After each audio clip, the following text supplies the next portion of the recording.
Okay, welcome to my third lecture video for Chapter 7, Chem 161, where we'll be addressing percent mass and empirical formula.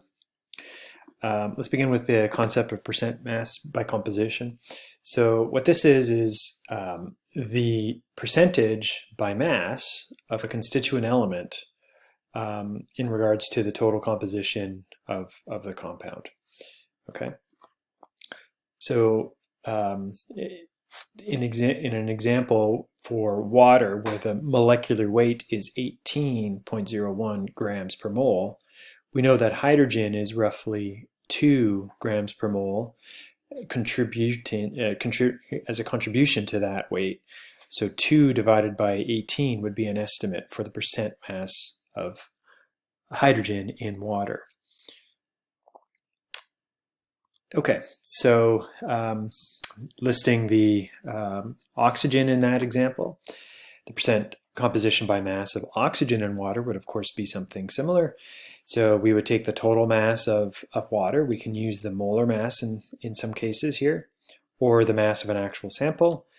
And we would then take the mass of the component that is due to water, or due to oxygen, as the numerator in this equation. Okay, so knowing that the atomic weight of oxygen is 15.999 grams per mole, roughly 16 divided by 18 times 100% would be the estimate for the percent oxygen in water by mass. By mass is emphasized here.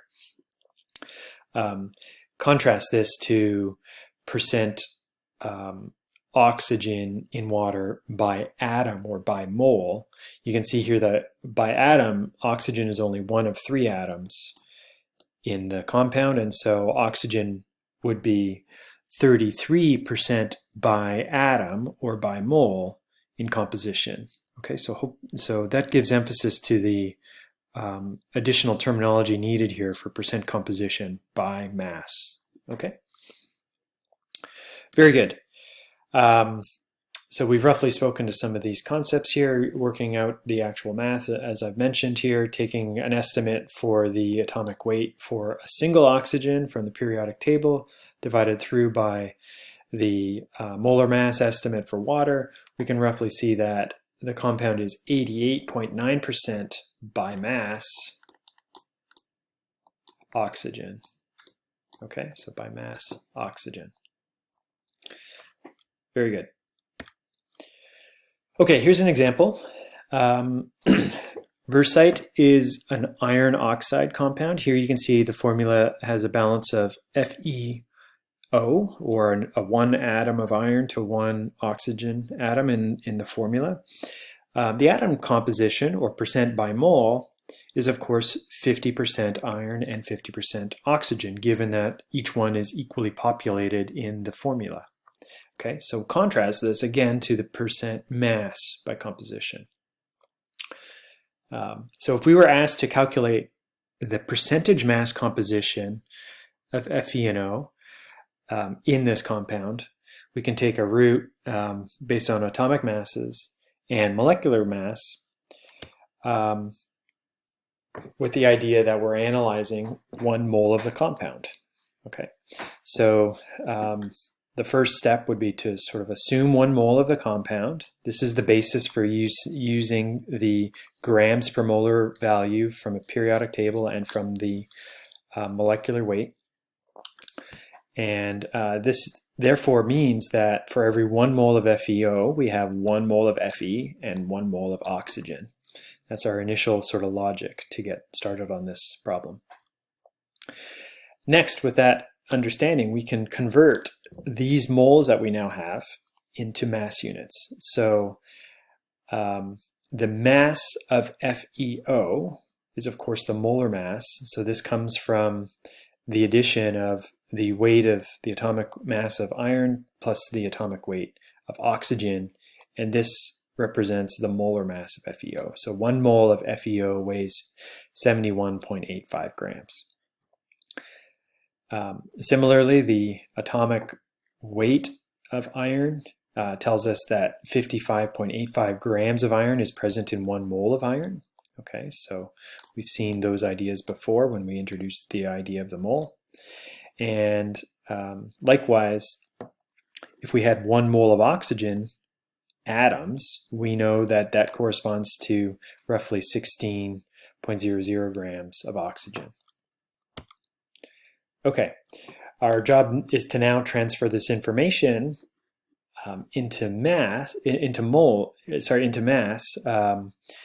as a mass fraction for the percent mass composition.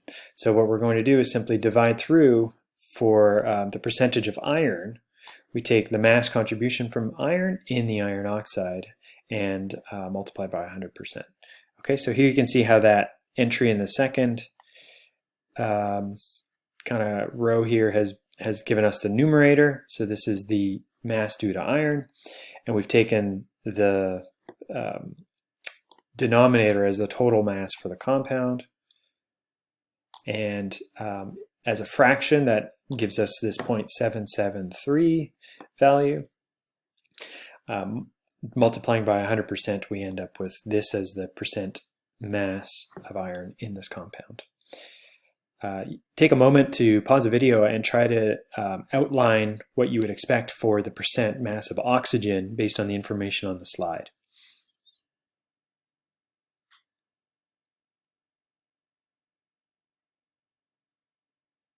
Okay, so if you've resumed the video, you'll be ready for the next step here. So again, similarly, we're going to take the third row information, the mass due to oxygen, and use that as the numerator. That gives us the 16 grams that we have. And again, our denominator is going to be the same as previous. This is the mass of the total compound, 1 mole of the total compound. And as a fraction, we're going to see 0.2227 as the fractional amount by mass due to oxygen. Multiplying by 100%, we have 22.27% oxygen. Apologies for the typo there. Okay, notice that the sum of these two is 100%. That's a way to check your work, because if we've done our calculation correctly, in this compound that only has iron and oxygen, the total mass composition should total 100%. Very good. Okay, here's another example where we're using percent composition. Here we're given the structure, and you can see that it is the structure for 2-propanol, and we have the ability to count atoms of atom type, carbon, hydrogen, and oxygen, and this is going to help us with the exercise of calculating the percent mass. So similarly, we can approach this problem by focusing on the idea of 1 mole of the compound and understanding the mass due to carbon in that 1 mole. So I encourage you to pause the video at this point, attempt the calculation by trying to determine the mass of carbon, hydrogen, and oxygen, and then seeing if you can determine the total mass of the compound in 1 mole, and ultimately calculating the percent mass of carbon, hydrogen, and oxygen. So let's begin. The process begins by analyzing 1 mole. So in 1 mole of 2-propanol, we would expect the following. In 1 mole of 2-propanol, there would be 3 moles of carbon atoms, okay? Given that we have 1, 2, 3 carbon atoms in the structure. So in proportion, 3 moles of carbon atoms for every 1 mole of propanol. Working with this information, we can transform this into mass due to carbon. So we'll use information from the periodic table. Some of that is listed here. So here's the information for carbon. So multiplying through to cancel moles, 1 mole of carbon weighs 12.01 grams. This tells us that in 1 mole of this 2-propanol, we have 36.0 0.30 grams of carbon. Okay, so we're at this point we know that this would be the numerator in a percent mass calculation. We can do the same thing for hydrogen. So again, counting hydrogens, 1, 2, 3, 4, 5, 6, 7, 8. In 1 mole of 2-propanol, there are 8 moles of hydrogen. And similarly, we're going to use a mole conversion to get the mass due to hydrogen. And so again, from the periodic table, we know that 1 mole of hydrogen, 1 mole of this compound of hydrogen weighs 1.008 grams. Multiplying through, this tells us that there are 8.0640 grams of hydrogen in this 2-propanol. And lastly, focusing on the oxygen atom in the compound, there's only 1. So in 1 mole of compound, there is 1 mole of oxygen. 1 mole oxygen. And so we'll also transform this into grams. Again, information from the periodic table, there are 15.994 grams for every 1 mole of oxygen. And this would tell us that the mass due to oxygen is, of course, 15.999 grams of oxygen. Okay. At this point, we have the mass information for all the atom types in the compound, and so it's easy to determine the total mass of the compound. This is, of course, also the molar mass, which you would otherwise calculate just knowing the population of atoms and the information from the periodic table. So in 1 mole, the total mass here is the sum of these 3 values, which is 60.093 grams.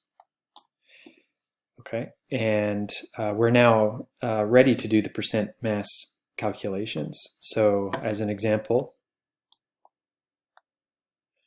the percent carbon by mass is going to equal the value, the mass contribution to the compound from carbon, 36.030 grams, divided through by the total mass, 60.0930 grams times 100%.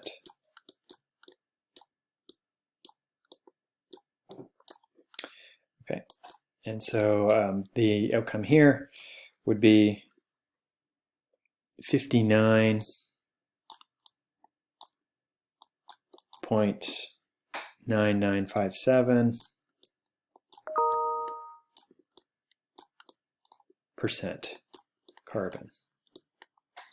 Okay. Similarly, the percent hydrogen would be found by taking the 8.06 divided through by the 60. I'll just give the outcome to keep the slide a little more organized. This outcome would be 13.419% hydrogen by mass, and the percent oxygen by mass is going to equal the 15.999 grams divided by the total weight. And so this comes out to be 26.6237% oxygen. Okay. hopefully these steps were fairly straightforward for you. A note about Sig Figs. We started the calculation by counting the exact number of atoms in one molecule. So these numbers here, 8, 3, and 1, have infinite Sig Figs on them. The Sig Figs for any calculation here would be determined by the information given to you or information in the periodic table. So what's listed here, we have Sig Figs with 4 and 4 for carbon and hydrogen. Oxygen, we have 5 Sig Figs. Okay, so all your significant figures rules for multiplication, division, and the number of digits required for addition and subtraction would need to go into the thoughts for the final answer. I will skip that part and ask you to revisit that in your notes later. Okay, let's continue with the concept of empirical formula now. Empirical formula are often derived from mass information like we've been calculating. And so to give us this definition, we have the empirical formula of a chemical compound being the simplest positive integer ratio of atoms in each element that are present in a compound. Okay, so perhaps there are formula for compounds that could be simplified by dividing through by a common number. And this resulting formula by dividing through by a common number would give us the concept of an empirical formula if done correctly. Okay. The ideas there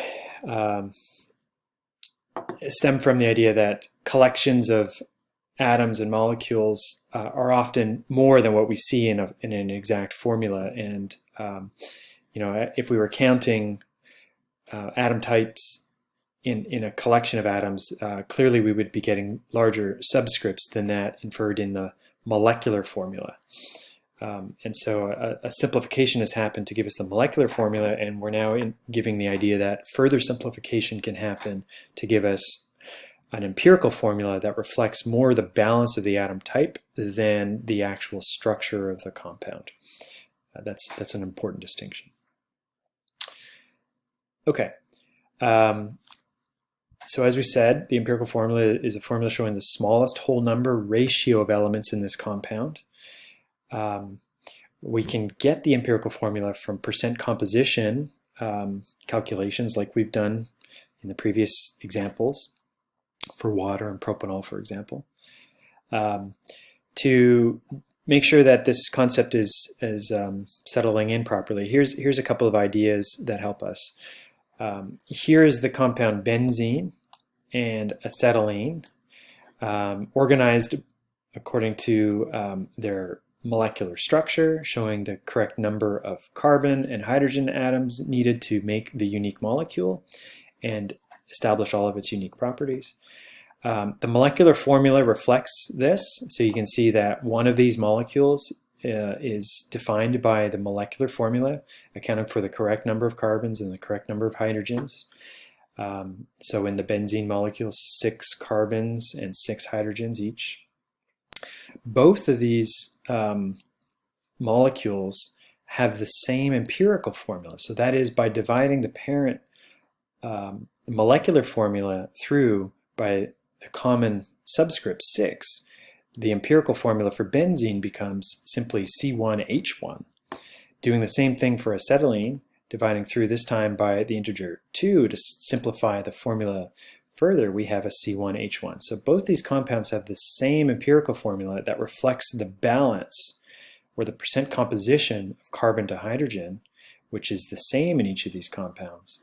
But of course, in simply inspecting the empirical formula, we have lost information about the structure and any bonding that might be present.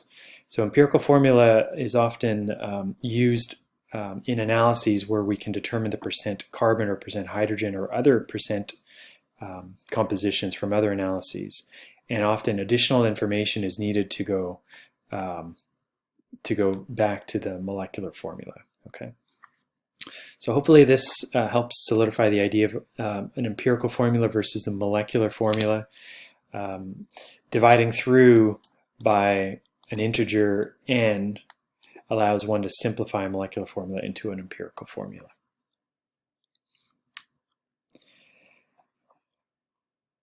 Okay, so as we've emphasized, the empirical formula may not be the molecular formula necessarily.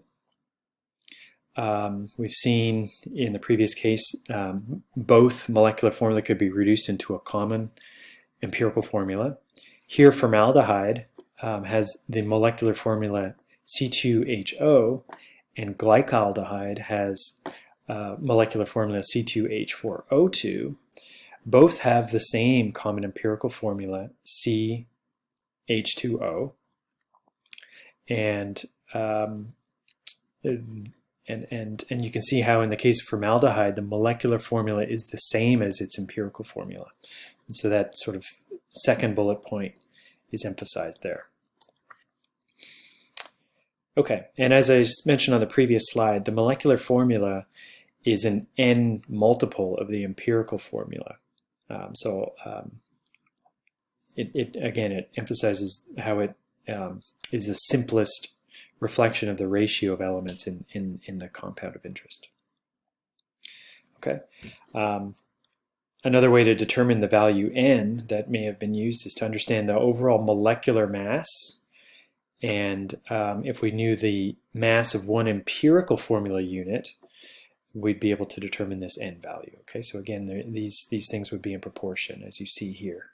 The value of n is reflected in this mathematics. Okay, some other examples here: formaldehyde, acetic acid, glucose. Again, they all have similar empirical formulas, but clearly very different molecular formulas, which establish different structure and bonding in the ultimate molecules as their individual units. Okay, so to correlate this to how we open this lecture is that if we know that the balance between carbon, hydrogen, and oxygen is the same as reflected in the empirical formula, then we would expect that all three compounds should have the same percent composition in those elements.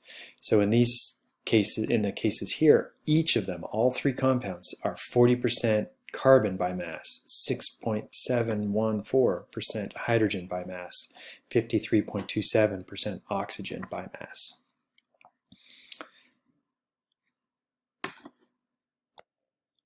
Okay, moving on. Let's try some conceptual questions to make sure we get these. So these will be A, B, C, D card type questions. Using your knowledge for naming ionic compounds, help me understand which of the following is the correct empirical formula for sodium sulfate. Let me pause the video if you need a moment to work out the formula and ultimately answer. So please do so and resume the video after you have an answer.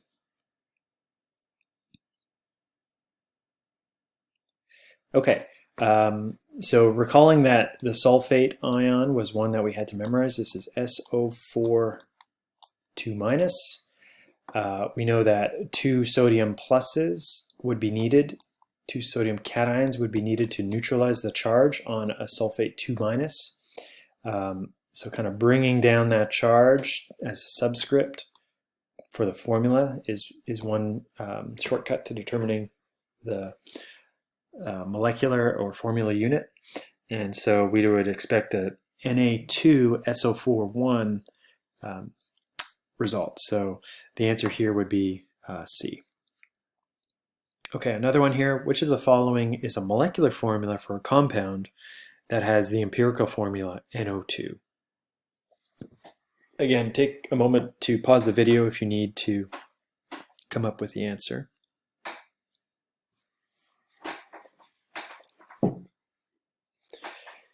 Okay, so hopefully you settled on answer D, recalling that a molecular formula is an n multiple of the empirical formula. So taking this empirical formula NO2, multiplying it by integers n, would give me valid molecular formula for possible compounds.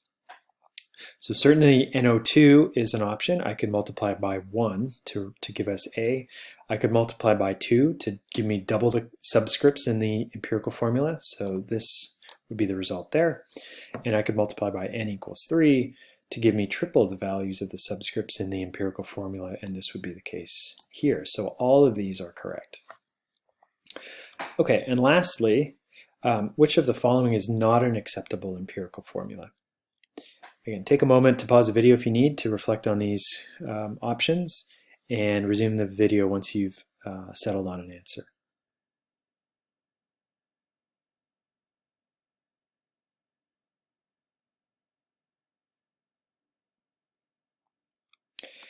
Okay, the answer B is not an acceptable empirical formula. The subscripts in all correct molecular formula and empirical formula must be whole numbered integers. So having a fractional subscript in a formula is not a correct and acceptable final empirical formula. One may get to this state through calculations, but clearly a final step of multiplying through to eliminate the fractional subscripts is going to be needed. So as it stands, the answer B here was the correct answer for this particular question. Okay, we'll end with this question here where we're asked to determine the empirical formula knowing its mass composition. Okay, so here's some given information, and we'll try to work with what we have here to determine the empirical formula. So to help us conceptualize how to get there, let's think about some follow-up questions. Do we think that the percent mass values would be different if we had a smaller amount of mass versus a larger amount of mass? So if we only had 5 grams of the compound, would the percentage of nitrogen, percentage of hydrogen, percentage of oxygen be different? Hopefully, in voting on this, you would settle on the idea that the answer is no. We do not change the percent composition by studying a different amount of the material. Okay, so that sort of helps us with an option in getting started. And so we can kind of do ourselves a favor by using an arbitrary mass to help us with the calculation. Knowing the percentage mass allows us to think about the percentage, the resulting mass of nitrogen, hydrogen, and oxygen in an analysis mass of interest. So we could do ourselves a favor in the strategy for the question, thinking about studying 100 grams of this compound. If there are 100 grams of compound, there would be 35 grams of nitrogen given the 35% by mass information from the question. Okay, so hopefully you can see here that this becomes a nice, comfortable way to begin the question. Once we know the percentage, once we're able to translate the percentage mass information into mass of nitrogen, we are one step away from getting the moles of nitrogen, and this would help us determine the subscripts in the formula.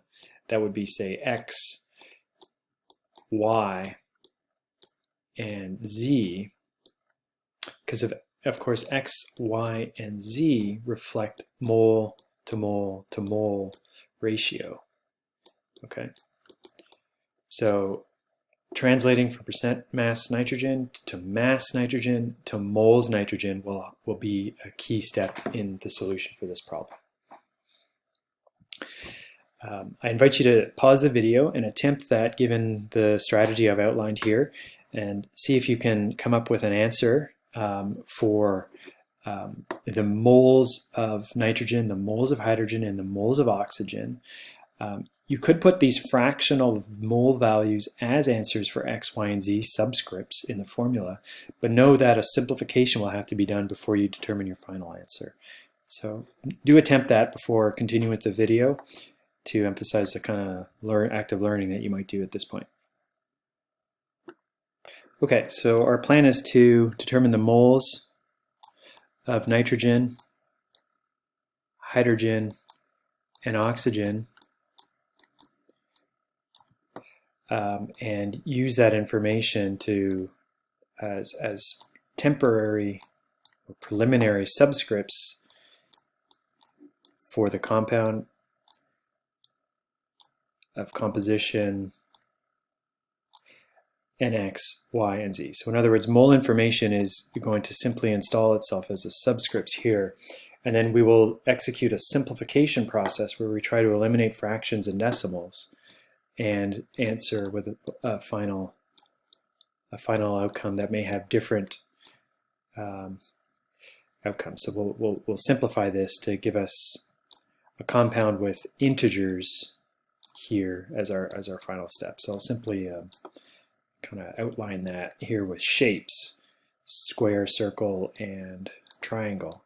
So these outcomes here may be should be whole numbers after simplification of these decimal point temporary answers. Okay, so moles of nitrogen. This is going to come from the idea that we were going to have 35.00 grams of nitrogen in the 100 gram amount of compound. So multiplying through by the atomic information from the periodic table into moles, 1 mole of nitrogen atoms is 14.007 grams. This correlates to 2.49875 moles of nitrogen, and the idea is that that would be an odd-looking but an appropriate subscript for listing balance in the formula. Okay. Similarly, for moles hydrogen, we'll start with the converted percent mass information now into grams. So 5.04 grams of hydrogen is implied given the 100 gram mass that we assumed for this problem. Atomic information for that, so a mole of single hydrogen atoms weighs 1.008 grams, and this means that we have 5.000 moles of hydrogen as a result. Okay, so again, this would be the subscript Y as a result. And then lastly, for oxygen, we know that there would be 59.96 grams in that 100 gram amount that we assumed is part of our analysis. And atomic oxygen, 1 mole of that, weighs 15.999 grams. And this correlates to 3.7477 moles. Okay. And so this would be the last subscript Z as our approach. Okay, so with that idea, you might appreciate that a way to represent a preliminary empirical formula would be to simply install these molar quantities as the subscripts. So it'll look odd temporarily, but we will simplify this to reflect a more correct answer ultimately. So in a way, we are expecting 2.49875 as a preliminary subscript on the empirical formula. Hydrogen would have its molar information reflected as well, so 5.000. You can see that that is looking close to a nice whole number for the empirical formula. And oxygen, of course, has the other molar information. So in this case, 3.7477. Okay. At this point, we have to begin that simplification exercise. So we need to somehow modify this, still reflecting the correct balance between these values, but trying to eliminate fractions and decimals. So the first step of this, if you haven't done an exercise like this before, is to divide by the smallest subscript value. Okay, smallest subscript.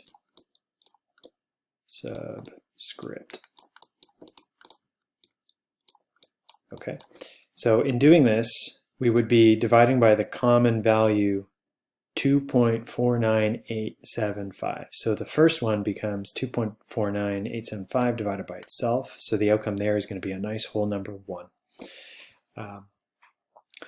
The next entry, the next subscript, becomes 5 divided by 2.49875. And this becomes 2.001 as the outcome. And finally, the oxygen becomes 1.499. So clearly the idea of dividing through by the smallest has simplified 2 out of the 3 subscripts into whole numbers. By definition, that would be 1. This is very, very close to a nice whole number of 2. And this one we are still in a fractional amount.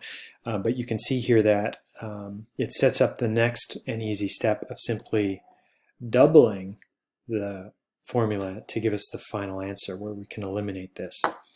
Okay, so the final answer would be a version where we double the formula as it stands now to eliminate that 0.5 portion of the oxygen subscript.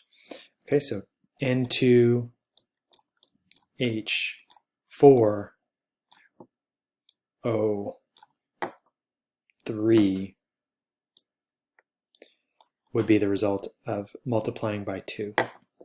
Okay, so this would be our empirical formula for the answer for this question. I often am asked, what fractions should we be responsible for recognizing? So just as a comment on this, recognizing that a fraction of 0.2 is a fifth is needed. Recognizing that 0.33 is a third. Recognizing that 0.4 is 2/5. Recognizing 0.5 is, of course, a half. Recognizing 0.667 is 2/3. And recognizing that 0.8 is 4/5 are good strategies. And of course, values where we could have 1, 2, 3, etc. instead of 0 are also an option. So if you're able to recognize these decimal points and how to eliminate them by multiplying by whole numbers, that is what's needed. So you won't need to know more complex decimals than those listed here. Okay, so just to summarize, and I'll end this video here, the strategies we've taken on a question like that were to extend percent composition by mass information to mass information of each element type. Okay, so if no mass information was given, you are fair to assume that 100 grams of compound is available there. Okay, so we did this in the previous NHO example. Next, we were using molar mass information for the atoms from the periodic table. Note we did not use the molecular mass for O2 or H2 or N2. We did atomic masses there. Okay, so I emphasize that step there. This gave us the moles of each element type in that 100 gram amount that we've chosen to analyze. Using the moles information, we are able to use these as subscripts, at least temporary ones, in a complex version of the empirical formula. This sets up the student to be one procedure away from the final answer where simplification is needed. So the simplest step, first step there, is to divide the subscripts by the smallest subscript. This may eliminate all fractions. If not, you may need a final step where you need to kind of multiply by an integer to try to eliminate those remaining decimals. And again, I've listed on the previous slide some decimals that you should recognize. Okay, I'll end the video here, and hopefully this has helped you with the concept of empirical formula, and I'll have one more video on some more complex examples. Thank you.